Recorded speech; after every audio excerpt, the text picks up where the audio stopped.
Hello friends, my name is Gayatri Madan and I am going to present another video on curvilinear motion. This is one of the experiments of engineering mechanics and I am going to explain the procedure with some set of sample calculations. It is in the curriculum of Savitribai Phule, Pune University. Let us move on to the discussion further. What is curvilinear motion? It is defined as the motion that occurs when a particle travels along a curved path.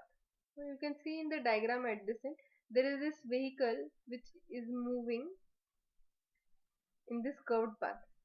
So the path along which this is moving, vehicle is moving is the curved path, and the motion of this vehicle will be the curvilinear motion. Another such examples are throwing a rocket in a dart in circular motion, or throwing a shot put ball or a javelin throw.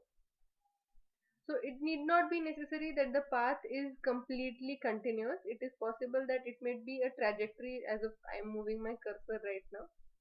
It might start from one end. Just it should move by a path. I will include some more examples. So if curvilinear motion is considered in a plane, then motion of the car along a curved road is one of the best examples. And motion of cable along a steel cable, car cable along a steel cable. Another example of curvilinear motion in space is the roller coaster rides.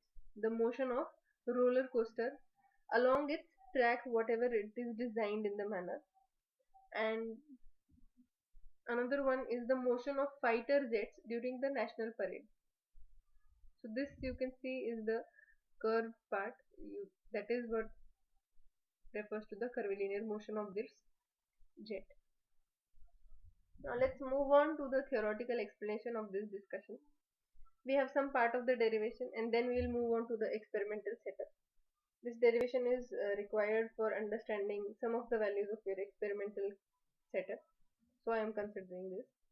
Now let us consider that consider the rolling without sliding of a body of radius r. Now this is a small body which you can see here at point y, and it has a small radius r. It moves in the falling direction, as you can see in the diagram.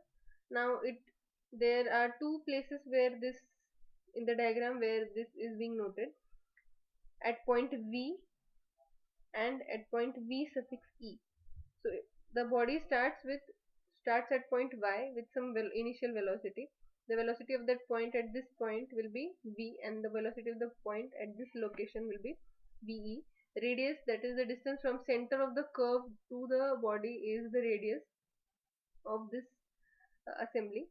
Now here the first angle between the position 1 and position 2 is described as theta, and the angle between the position 1 and position 3, that is the angle between y, let us name this as O, and VE, that is the angle between these two. So this whole angle, this whole angle will be theta E.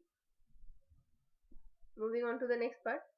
So if we are considering that that body has some kind of radius of gyration, and let us name it as k. Using the kinematics and kinetics, you can, for a rigid body, you can get to the final derivation, which will include how to determine this value theta. So velocity v is equal to under root of 2gr into bracket 1 plus r upon r into bracket 1 minus cos theta. This whole thing divided by 1 plus k square upon r square. Now moving on to the further part.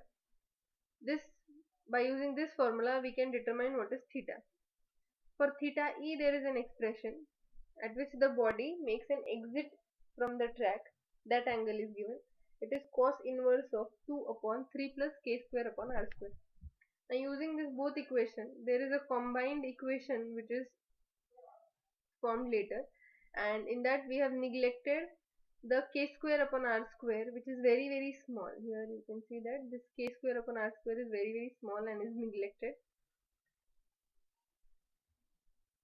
The term r by r in the equation 1 and 2 can be neglected. Again, the same reason, since it is relatively small. So thus for a relatively small rolling sphere, there are new three equations 1, 2 and 3a, and these equations become v is equal to under root of 10g upon 7 into r in bracket 1 minus cos theta. Theta e can be determined by cos inverse of 10 upon 17, that is 54 degrees. When you resolve this, you get 54 degrees. And ve is equal to under root of 10g upon 17 into r. Now consider the motion of the sphere after it makes its exit. Okay, either natural or forced from the track. Now there is an object at this point where my cursor is right now. If the object is made to fall in the direction as it is, that will be the natural exit. If I am applying some force so that the object falls in the opposite direction, that will be the forced exit.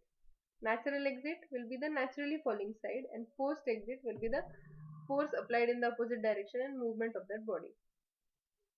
So if the exit is made at an angle theta as shown in the figure, so this is an angle theta. If we draw a tangent to the path of falling of that body, that angle with respect to the horizontal, the angle of tangent with respect to the horizontal of that trajectory, the equation can be given as y is equal to and into bracket x minus r sin theta into tan theta plus g x minus r sin theta square, this whole thing divided by 2v square cos square theta.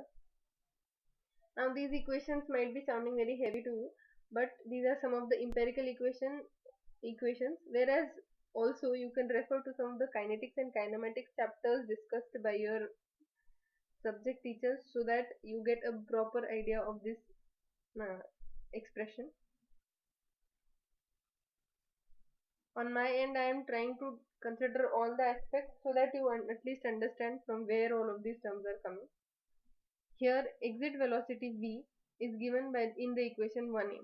If the sphere is allowed to strike a horizontal surface passing through the center of the track, y is equal to r cos theta, the trajectory equation thus yields, and this is the huge equation what we get.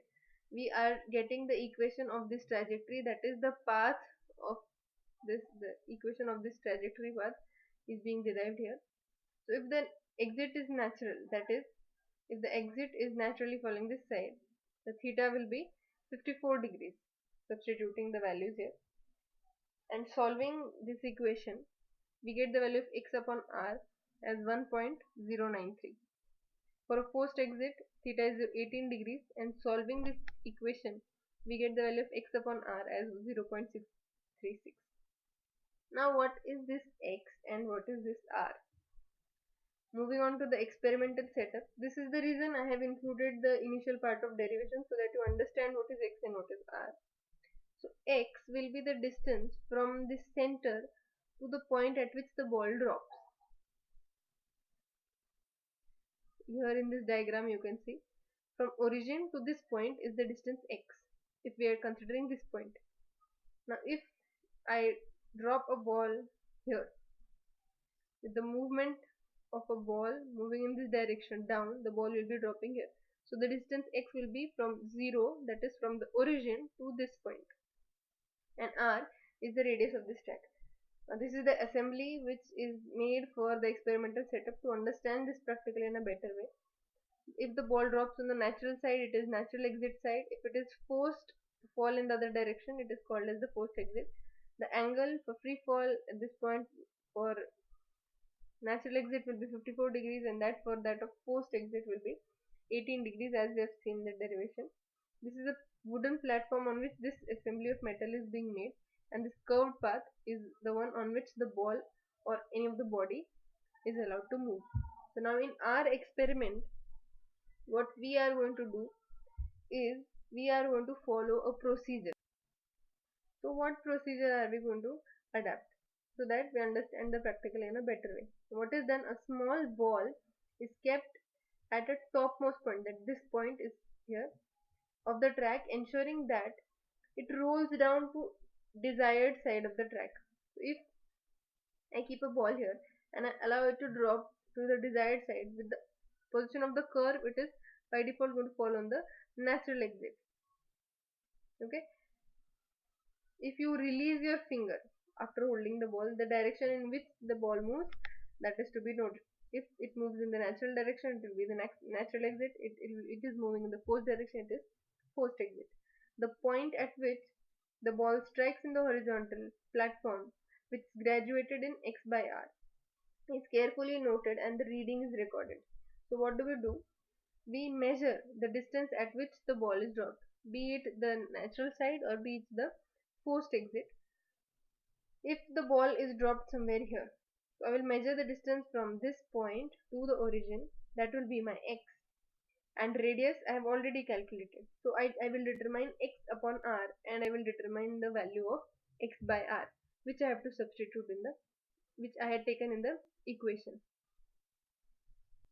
Moving on to the expression part, observation table part, sorry.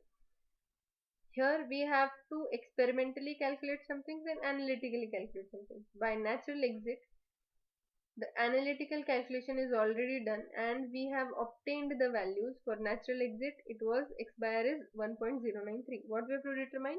We have to determine x by r. So it was 1.093 in each of the readings. So we will substitute that value. And in case of forced exit, it was 0.636. So it will be same. Now what about this natural exit and forced exit? We will take balls of different sizes, a small, a medium and a large one, and we'll make it fall, and we'll take 3 set of readings. The mean of all of them will be taken. Similarly, that for a forced exit side is taken, and later a percentage difference is calculated to determine what is the difference between x by r analytical and x by r experimental. So like in every experiment, in this experiment also, we are trying to validate our experiment with analytical significant data which is available. Thank you so much for listening to this video, for watching this video. If there are any kind of queries, please do comment in the comment section below. Thank you so much.